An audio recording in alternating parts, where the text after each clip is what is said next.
His hand slammed the desk so hard my coffee rippled, like it was bracing for impact. The report he shoved at me wasn't mine. The bug wasn't mine. And the failure, again, wasn't mine. But at 6:55 p.m., I was the one being held responsible. One blink ago, I was leading the most ambitious AI deployment in the company's history. The next, I was being dismissed over someone else's mistake. No conversation, no context. Just a command and a clock running out. I'm Brielle Vexley, lead systems architect of Mirage 9, Tarkin Digital's $950 million neural routing engine, scheduled for release at 9 a.m. the next day. I built the core logic from scratch. 6 years, 4 rebuilds, a patent application, and a dozen 2 a.m. emergency recoveries. When the system froze in beta 2 winters ago, I slept in the server room. When the board wanted a faster launch, I rewrote the neural pathways by hand. I wasn't just another engineer. I was the backbone of this thing. And yet, Brennan Arlo acted like I was disposable. He came in 4 months ago with a crisp suit, a smug grin, and a mission to modernize the culture. Step 1, strip away what already worked and replace it with whatever looked flashier on a pitch deck.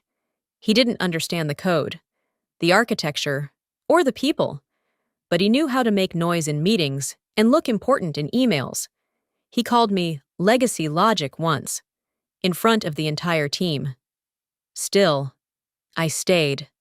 Not for him, for the engineers I mentored, for the system I poured my life into, and for the silent promise I'd made to myself that I'd finish what I started.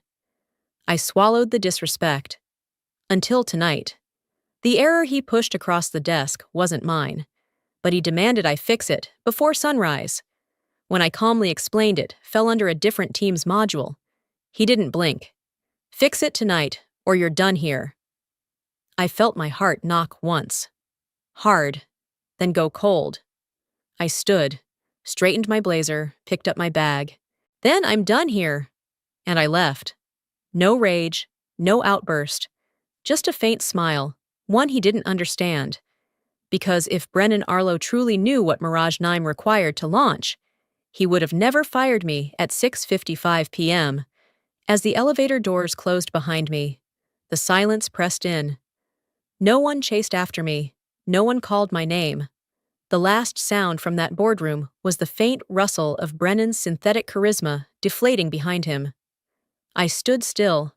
The chrome walls reflected a tired face with graying roots, sleepless eyes, and lips drawn tight to keep everything else from falling apart.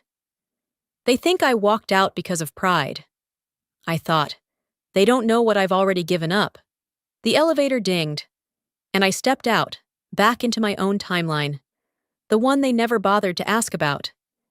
It had been 6 years since the Mirage 9 incident. That day, I wasn't in the office. I was in the back of an ambulance, cradling my phone, trying to focus on the flashing heart rate monitor beside my sister's body. We'd just left her house. Stage 4 metastatic cancer. Her breath was shallow. Her lips were blue. The paramedics weren't sure she'd make it to the ER. Then my phone rang. The voice on the other end was shaking. Noira, the SIM control just dropped across 3 flight centers. Mirage 9 is offline. The GPS error's replicating across all training modules. We've got FAA observers on site. We're hours from a multi-million-dollar lawsuit if this isn't contained. I remember looking down at my sister, unconscious, and then at my laptop bag beneath my feet. I didn't say a word. I just opened it. There, in the ambulance, surrounded by the beeping of monitors and the acrid smell of sterilized fear. I rewrote the core logic of the emergency redirect protocol. I didn't test it. I didn't comment it. I just trusted my own math. Then I pushed it live over mobile data. 2 bars. The system stabilized in 4 minutes. The FAA never found out. The lawsuits disappeared. And by the time I stepped out of the ambulance, my sister was gone. Mirage 9 became one of Arcana's most celebrated recoveries. It was a turning point in investor trust. The press release quoted Brennan's predecessor, A brilliant team effort. The system responded as designed. Except it hadn't. The system responded because I broke protocol to save it. That single line of code, the one that saved them $48 million, was written on the back of a clipboard in an ambulance. The original file still lives in the archive. Line 1129. Written in the back of an ambulance. No tests. Just hope. No one ever asked me what I missed that day. No one mentioned the funeral I didn't attend. I didn't tell them. I didn't want sympathy. But somewhere inside me, something shifted. I stopped raising my hand first in meetings. I stopped volunteering for the Sunday deployments. I stopped smiling when they gave someone else credit for my work. Back in the present. I slid into the driver's seat of my car and stared out at the mostly empty parking lot. The night air pressed in, still warm from the late autumn sun. I didn't start the engine. Instead, I opened my laptop again and pulled up a version history folder no one else had touched in 5 years. There it was. Mirage Isatianayas. Fallback v3.1unf. I clicked into the old log file and scrolled down slowly until I found it. That line, that moment, that memory. They think I broke things, I whispered, but they never saw how many times I held it all together. I closed the laptop. Gently this time. Behind me, Arcanatech was preparing to go live with a system they didn't even know was incomplete, and now they had fired the one person who had been holding its heart in her hands, long before they even knew it had one. I didn't leave that building angry. I left alert. There's a difference. Some part of me had already been bracing for it, for weeks, if I'm honest. You don't survive this long in tech without developing a kind of sixth sense for people like Brennan Arlo. They don't start by screaming. They don't start by taking your title. They start by smiling.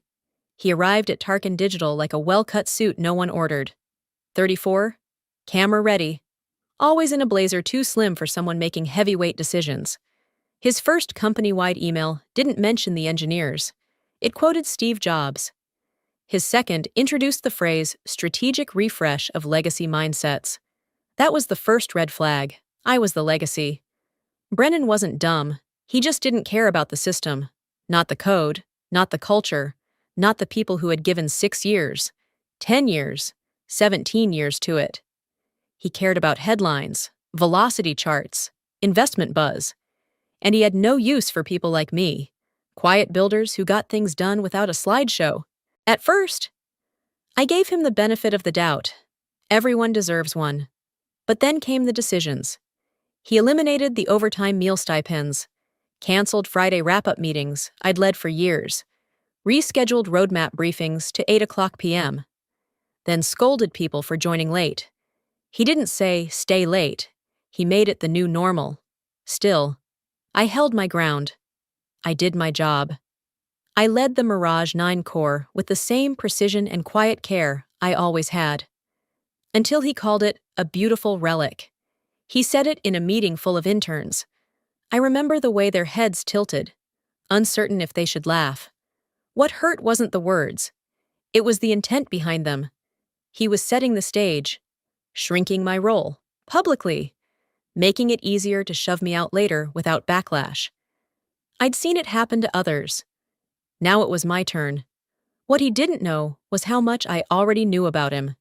A few weeks after his arrival, I came across a sanitized exit article from his previous company, but the cached version told a fuller story. Brennan had once been CTO of a fast-scaling logistics startup. He pushed his team through 16-hour days for 19 straight days to meet an impossible demo deadline. One junior engineer collapsed, hit his head falling down the back stairwell after a 3:00 a.m. shift.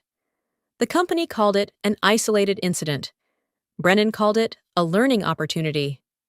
Weeks later, he was out, with full equity and a glowing press release about refocusing on visionary leadership. The part that caught in my throat was the photo. It was the same smirk, the same hollow eyes that somehow always passed through you when he talked. Back at Tarkin, the walls were shifting. Engineers who used to stop by my desk now typed shorter messages. One asked, hesitantly, if they should still run big pushes through me or go straight to Brennan's new streamlining lead. The term meant nothing, and everything. I was being edged out from within. The final straw came the week before he fired me. One of my oldest colleagues, Hank, submitted his resignation after 13 years. Said he didn't recognize the place anymore. No exit lunch, no mention in the company Slack. I was the only one who walked him to the elevator. That elevator ride felt like foreshadowing, like something in me was descending too. I watched Brennan from a distance after that. He didn't micromanage. That would have required knowing what we actually did. No, he managed perception, and he was good at it. Good enough to fool the board. Good enough to make himself look like the hero.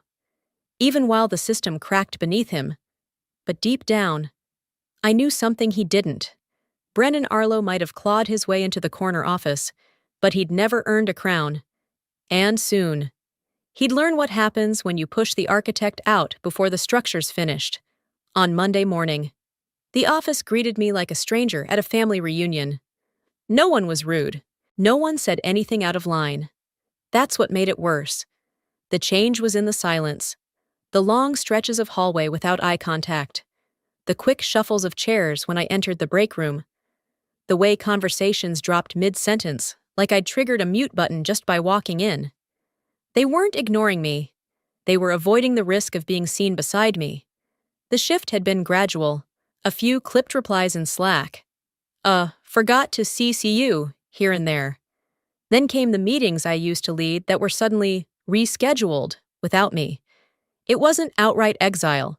It was the more efficient kind. Professional distancing. The kind that didn't require confrontation. I tried not to take it personally. For a while. But when Ethan stopped responding to my code review notes, something cracked a little. Ethan was one of my first mentees. The kind of brilliant but unpolished mind you root for even when they're 2 hours late to deployment day. I had walked him through his first system panic. Taught him how to debug recursion loops without swearing. Helped him find his voice in sprint planning. Now he was copying Brennan on every bug ticket even tangentially related to Mirage 9. And tagging me as the bottleneck. He didn't explain, didn't even look at me in the hall. It wasn't betrayal, not exactly. It was survival, and I understood it. That hurt more than if he'd actually stabbed me in the back. Still, I worked, quietly, precisely. No one asked me to.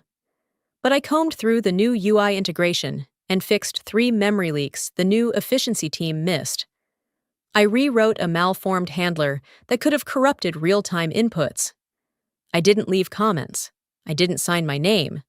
I did it because I couldn't bear to let the system fail. Not yet.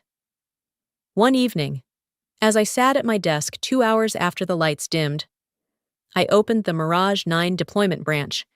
My cursor blinked on the final line, still empty, a single keystroke, and the launch pipeline would be technically viable. But my hands didn't move. I wasn't ready to let go, but I also wasn't sure anyone deserved me to hold on. When I closed the terminal, I caught sight of my reflection in the blackened monitor. Tired, but not broken.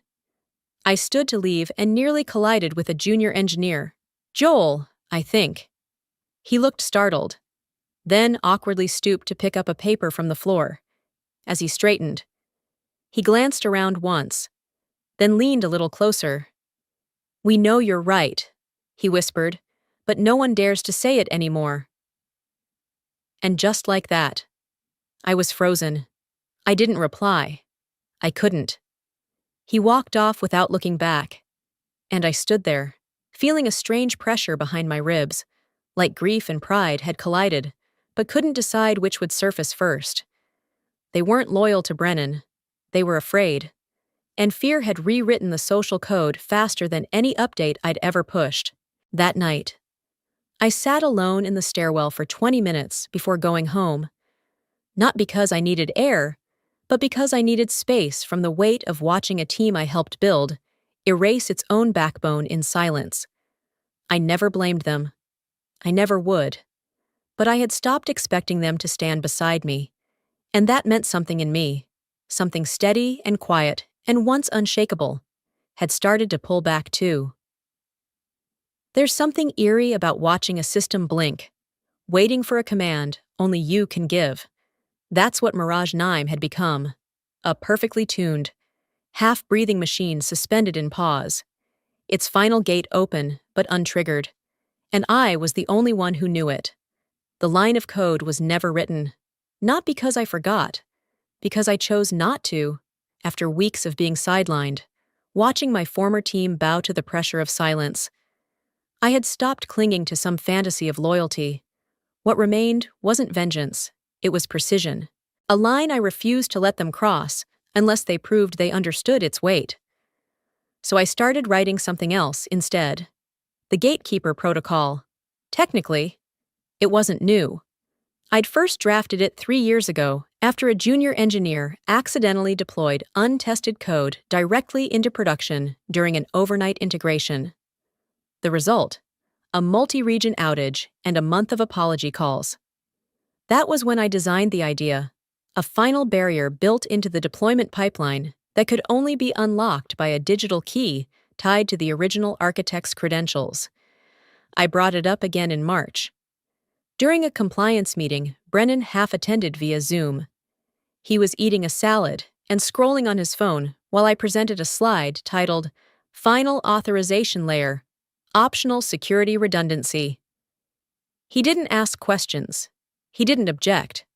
When the meeting ended, he squinted into the camera, dabbed his mouth with a napkin, and said, Yeah, approved. Just make sure it doesn't slow anything down." I clipped that moment, saved the timestamp. I had his digital signature by 12:42 p.m. that day. He never read it, never followed up, and I never reminded him. I didn't tell anyone I was implementing it, not even the few engineers who still looked me in the eye.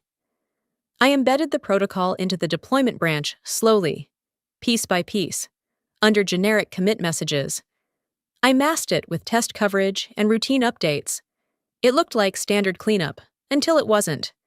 The system would function. It would pass every test. But when it reached the final phase, release, it would pause, awaiting a token, a single line, the final line. And unless that line was entered by me, Mirage 9 would go nowhere. I never stored the line in the system. I never wrote it down.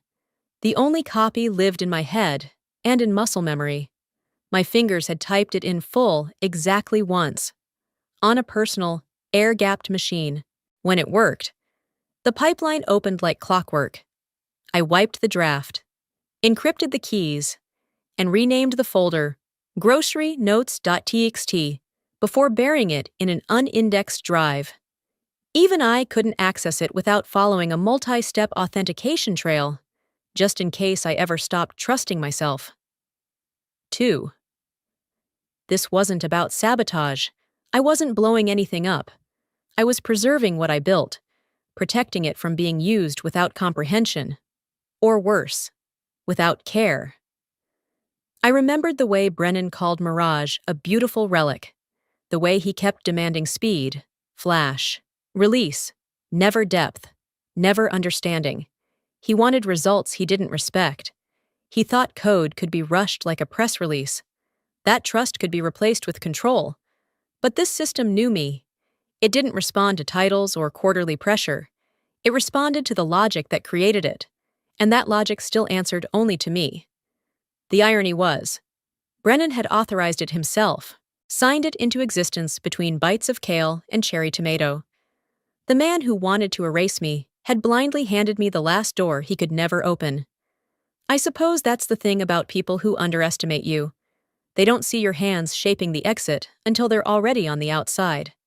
As I stared at the terminal that night, watching the cursor blink on the untouched line, I felt no anger, just calm, clean, clinical calm. They could delete my name from the team chart. They could root around me in meetings, but they couldn't deploy Mirage without crossing a bridge I never finished. And unless they remembered who built that bridge, they never would. Before shutting my screen, I added one more comment into the silent codebase. Not a warning, not a threat. Just 4 quiet words in a hidden annotation, deep within the core module, awaiting original architect confirmation. It started with a name I didn't recognize in the commit logs, A. Sterling.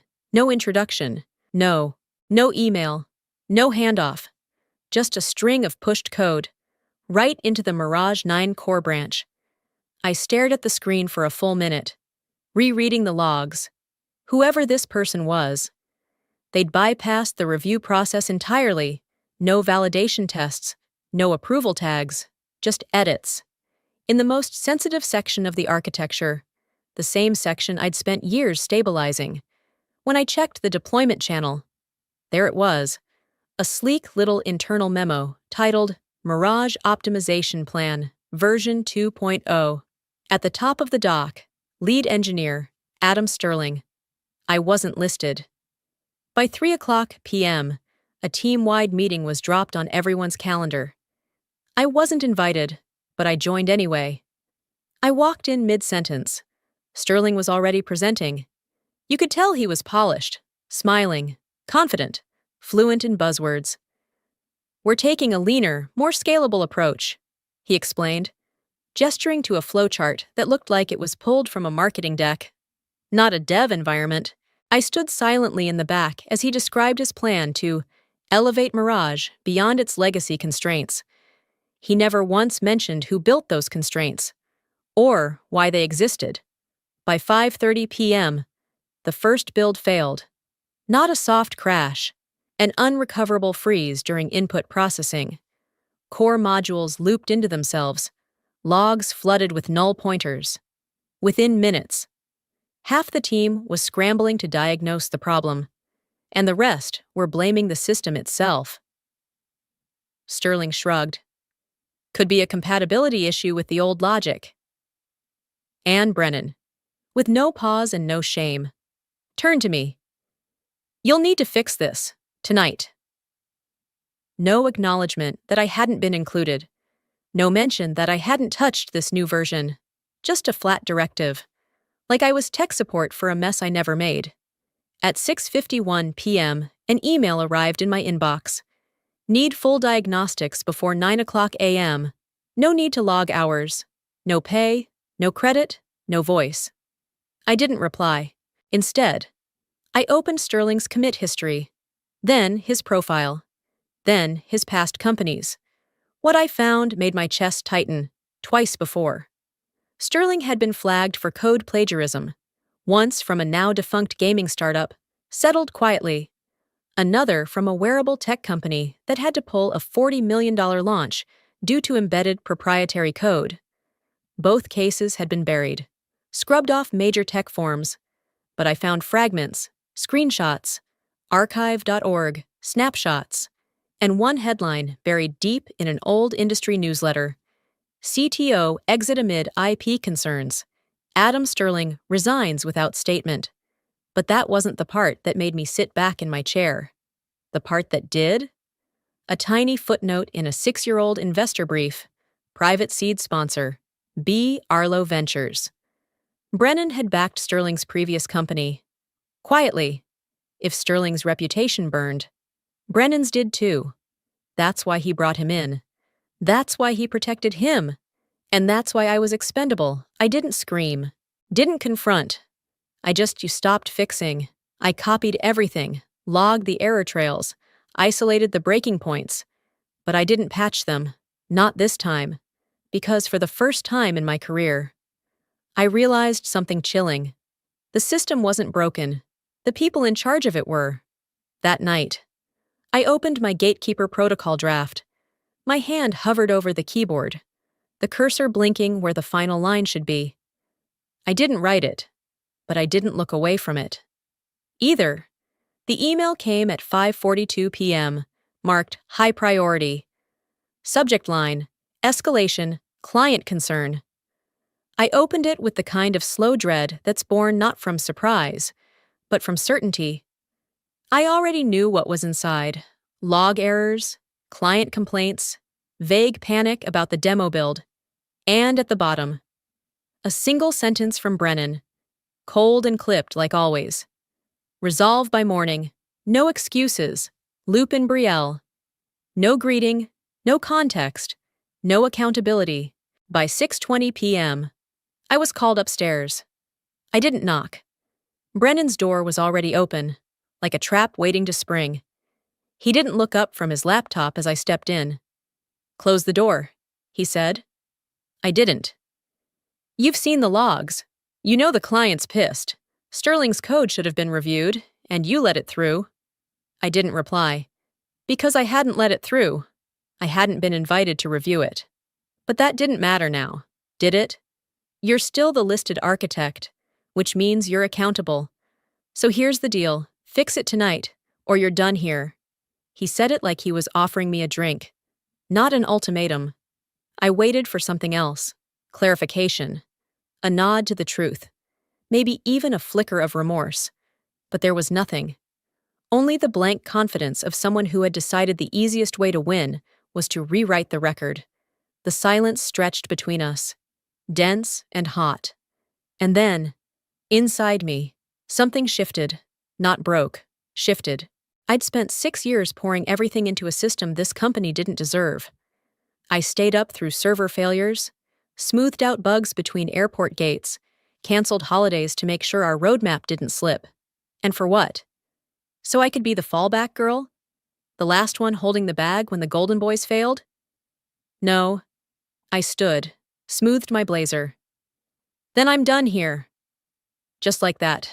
No apology, no justification, no anger, only truth. I walked out without another word. Behind me, the digital wall clock flipped, 6:55 p.m. I didn't look back. I didn't need to. I knew what I was leaving behind, because I was the one who built it. But I didn't head straight for the elevator.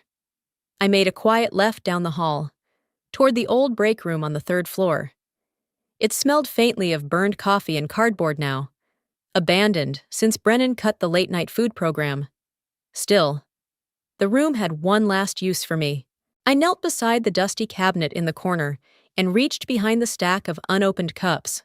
There, taped to the underside of the lowest shelf, was a flat silver anti-static pouch, unmarked, untouched, forgotten.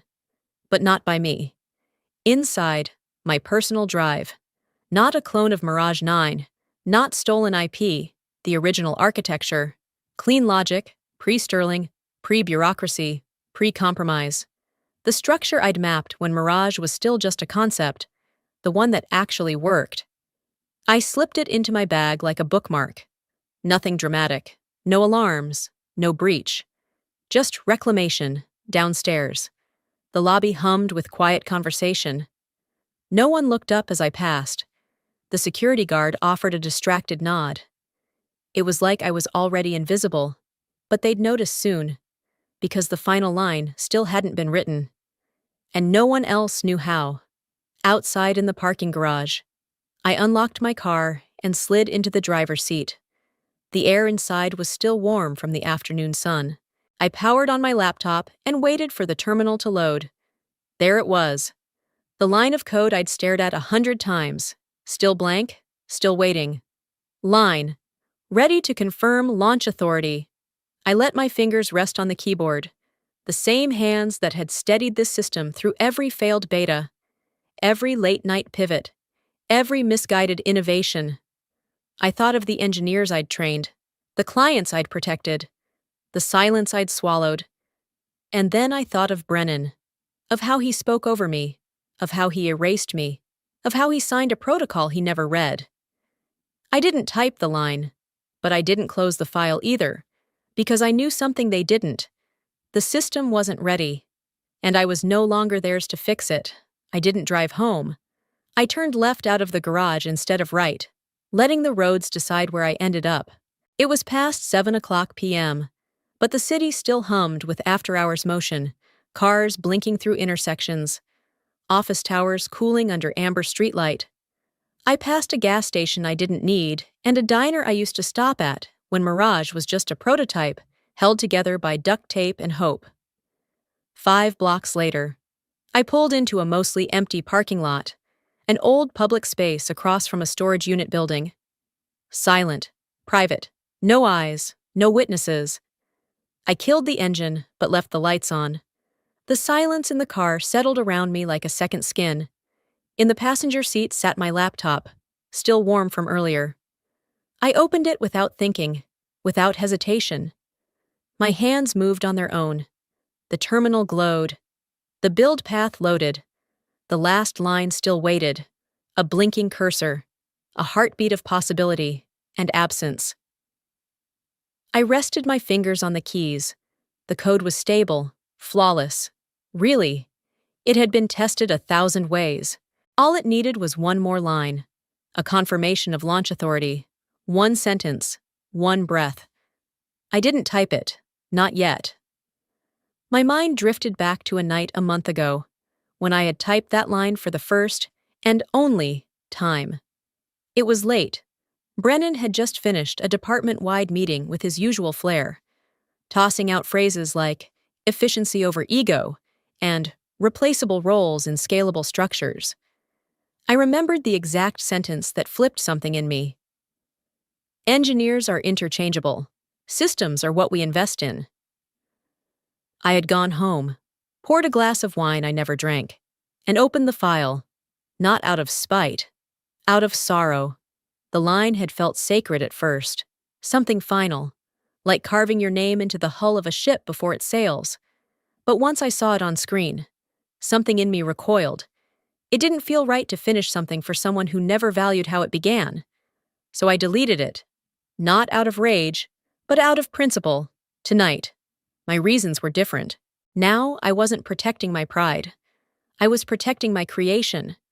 Brennan would try to force the system out the door, use Sterling's compromised patches, cut corners until the structure collapsed, then blame the foundation for not holding.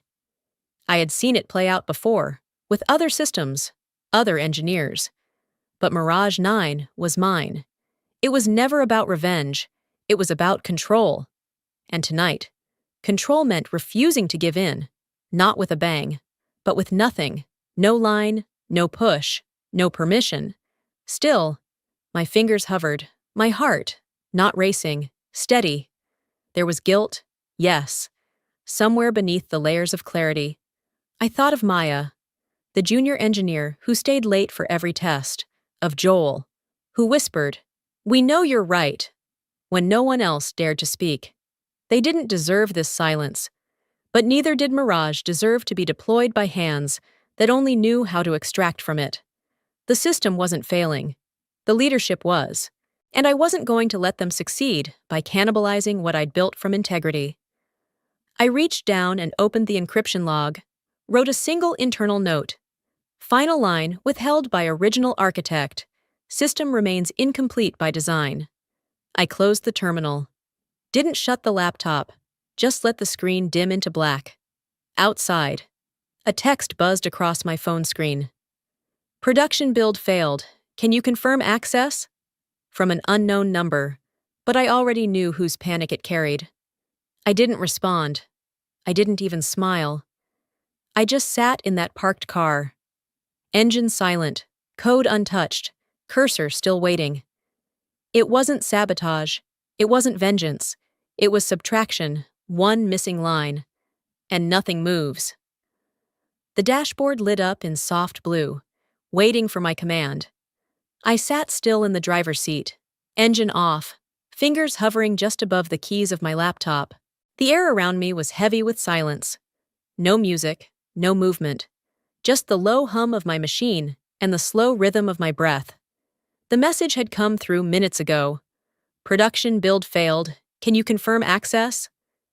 No greeting, no apology, just need. It was 7:08 p.m. I stared at the blinking cursor.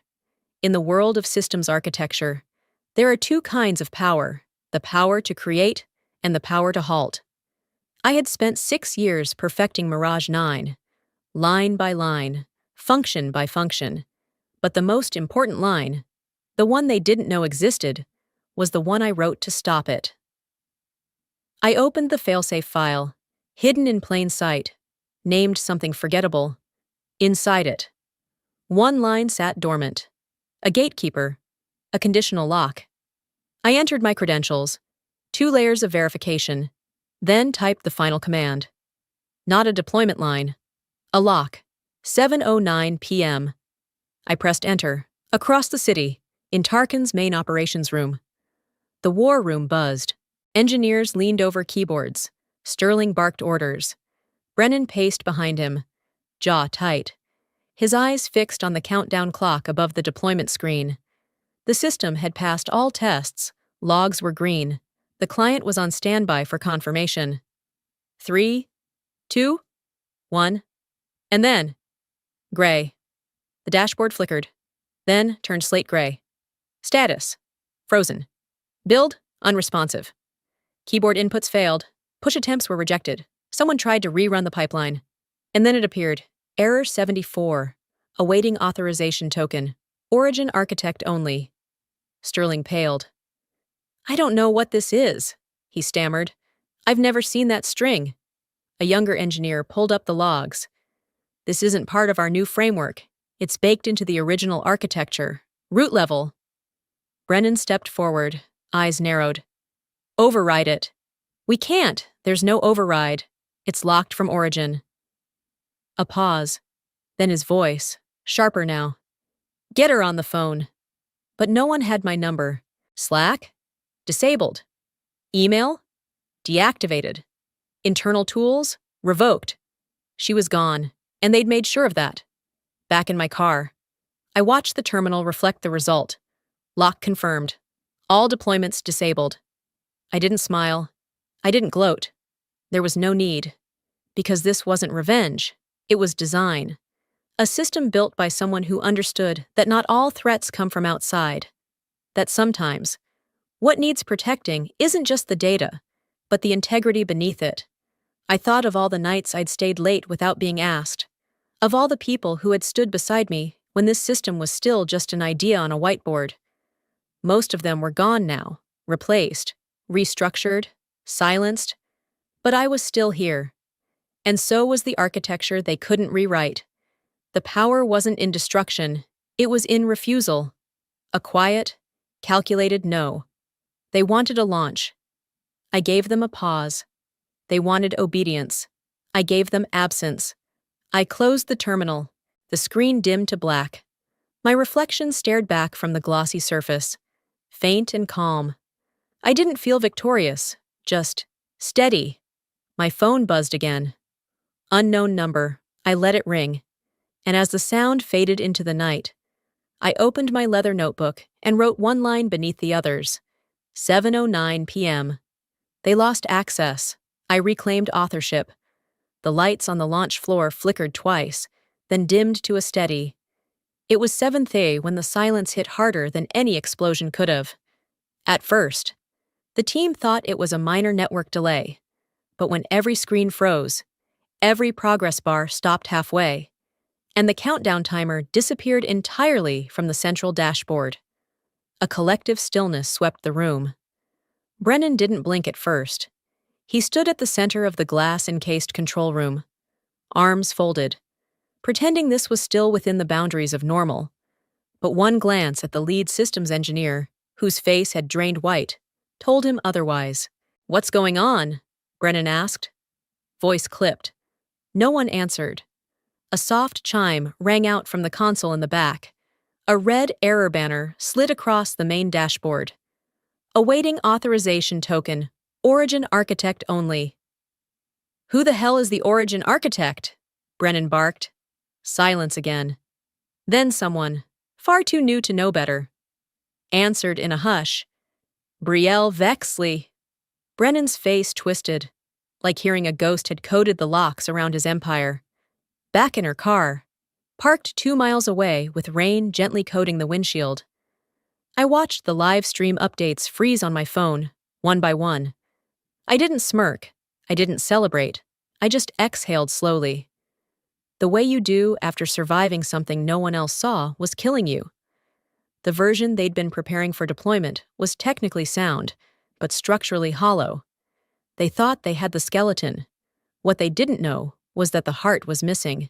And without the origin key, the system wouldn't beat, wouldn't breathe, wouldn't even twitch.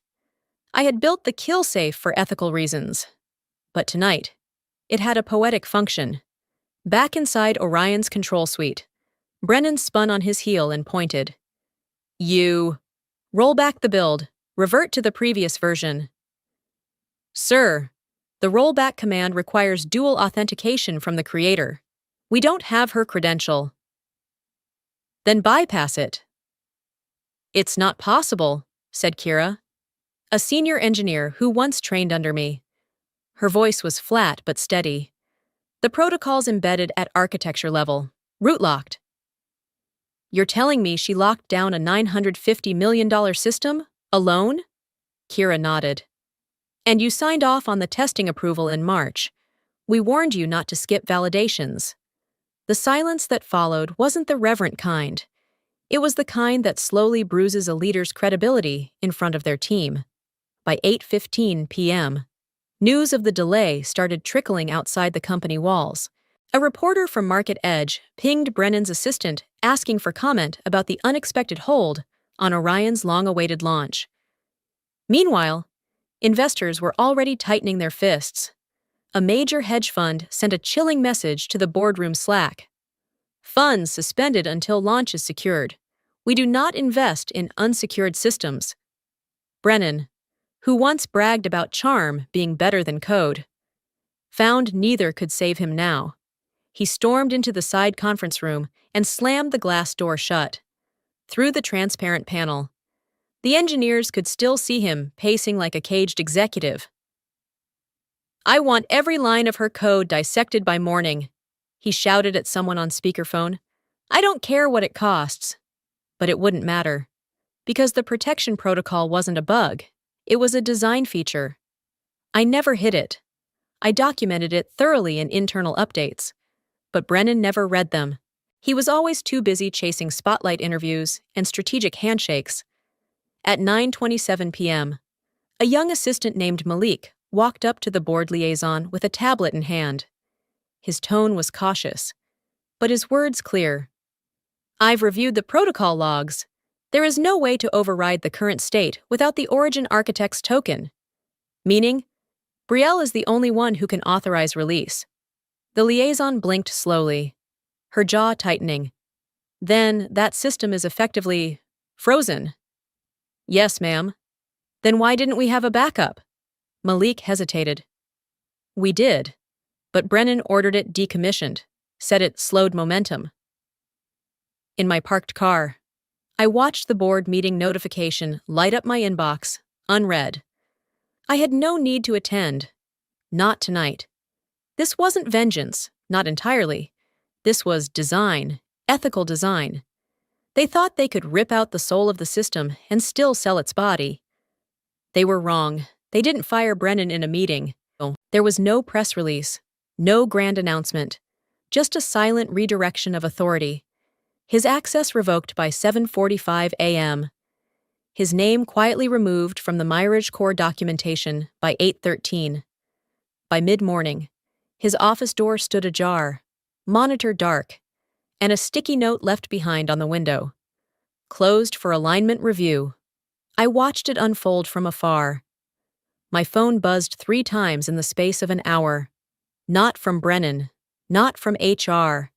From people whose voices I hadn't heard in years, board assistants, former engineers, even one of the senior architects who once dismissed me in a meeting for being too careful. Their messages all shared the same tone, urgency wrapped in politeness. They didn't ask if I was okay. They asked if I was available. I wasn't in a rush to reply. After everything, I needed space, not for revenge, but to exhale. To remember who I was before the long nights, before Mirage became a battlefield of ethics and ego. I took a long walk through Larchmere, where the leaves were already beginning to turn. The wind had a kindness to it, a hush that felt earned. And yet, beneath that calm, a question stirred. What now? That answer arrived in an email titled, Legacy Continues. It was from Corinne and Elias, the 2 interns I once mentored back when Mirage was just a code name on a whiteboard. I remembered their curious eyes, their cautious fingers on the keyboard. They had questions about everything: encryption standards, edge deployment, whether coffee tasted better from the second floor machine or the one downstairs. Now, years later, they were the co-founders of a rising AI safety firm called Elleries. We saw what happened, the email read, and we remembered who taught us not just to build systems, but to respect them. I stared at the screen for a long time.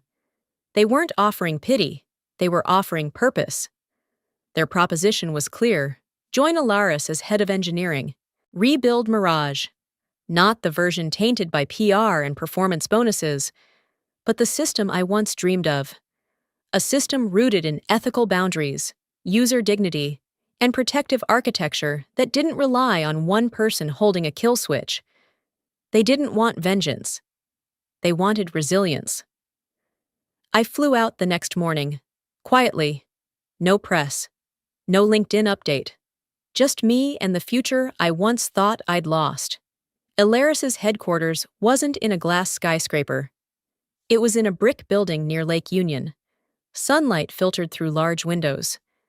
People coding in socked feet and oversized hoodies. It smelled like lavender and whiteboard markers. Corinne greeted me first. She didn't shake my hand. She hugged me. "I kept your post-it from 2018, she whispered. The one that said, "Systems fail when people stop caring." It got me through a few tough nights. We walked through the open workspace where Elias joined us, and together they showed me their prototype. HoloRoot, an adaptive AI framework designed to carry forward my old integrity models from Mirage, but with full transparency and community auditing baked in. My throat tightened. Somehow, they'd taken the architecture I had once buried beneath corporate deadlines and brought it to life with more clarity than I ever managed at Orion. And now they wanted me to guide it. I sat in their small glass-walled conference room and opened my laptop. For the first time in weeks, I didn't feel hunted. I didn't feel like I was tiptoeing past power games or decoding sabotage. I felt useful. I felt free. The first line I wrote wasn't code, it was a comment. Begin again. But with conscience. I glanced up at Corinne and Elias. "Let's build a version that can't be abused," I said softly. "Let's give the power back to the people who actually use it." They nodded. And so, in a quiet room with no applause, no revenge speech, no headlines, I began again. Not as a martyr of a broken system, but as the architect of something better. Sometimes, justice doesn't need an audience. Sometimes, it just needs the right door to open and the right people waiting on the other side. The new office didn't smell like power. It smelled like eucalyptus oil and black coffee. No glass partitions, no nameplates etched in gold, just open air, natural light, and whiteboards still half covered in red marker loops from the night before. I sat at a desk not labeled Chief Architect, but Team 3, and for the first time in months. I didn't mind. Titles weren't currency here, contribution was. I tapped the keyboard slowly. Mirage. No, not the old Mirage. This was something else. Same name, new soul. The old code had been an armory, locked, layered, untrusting. This time, I was building a home, a system that wouldn't just function, but adapt. One that didn't punish its users for not knowing the rules. One that didn't depend on fear. Behind me, someone approached quietly. I didn't turn. I recognized the rhythm of her steps.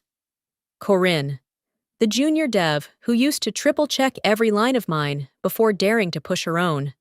Now, she was a co-founder here. And I, somehow, was the guest in her vision. There was poetry in that, in a cycle rewriting itself. She leaned against the desk. "Are you going to write the final line this time?" Her voice was gentle. She wasn't just asking about code. I stopped typing. Let my fingers hover. In the weeks since leaving Orion, that question had hovered over me like fog. At 7:09 p.m. that night, I hadn't added a weapon. I'd restored balance. But what haunted me wasn't what I had done, it was what I hadn't. I looked up from the monitor and out through the window, beyond the parking lot. The city's skyline shimmered in late sunlight. How many systems had we built out of survival? How many layers of protection did we weave? Not to advance humanity, but to brace against it. I didn't write it, I said softly, because they never earned it. Corin nodded, not a flicker of judgment in her eyes, just the quiet understanding of someone who'd lived it too. She sat beside me as I reopened the module. The space was still there, a blank line at the end of the execution sequence, the same place I had paused months ago. This time, it didn't feel like a cliff, it felt like a choice. I began typing, not a kill switch, not an encryption lock, but a collaborative key structure. It wouldn't block deployment if someone else tried to override it. Instead, it would notify everyone involved. Transparency, accountability, grace, trust. Written in code. You could have destroyed everything, Corin said after a moment. I almost did. Why didn't you? Because destruction is easy, I said. Designing something better? That's the hard part. I paused, then smiled. Not the brittle, polite kind I'd worn for years, a real one. I want to build something where no one ever has to write a line like that again. We pushed the commit together. On the screen, the message popped up. Commit successful. Branch. People first. A moment of silence passed between us. Then the others gathered. No applause, just nods. Presence. A circle around the boardroom glass wall, where someone had scrawled a single phrase in bold ink. Ethics is the root function. Everything else is a derivative. That night, we didn't celebrate like victors. We planned like architects. Systems can change. So can leadership. So can legacy. All it takes is one unwritten line, and the courage to rewrite everything that came before it. Some systems are built to protect power. Others are built to protect people. If this story made you think differently about justice, loyalty, or leadership, let us know in the comments. Share this with someone who's ever felt replaced, overlooked, or silenced, because their story isn't over either. And if you believe more people deserve to hear stories like this, don't forget to like, subscribe, and hit the bell. Let's rebuild the system, one story at a time.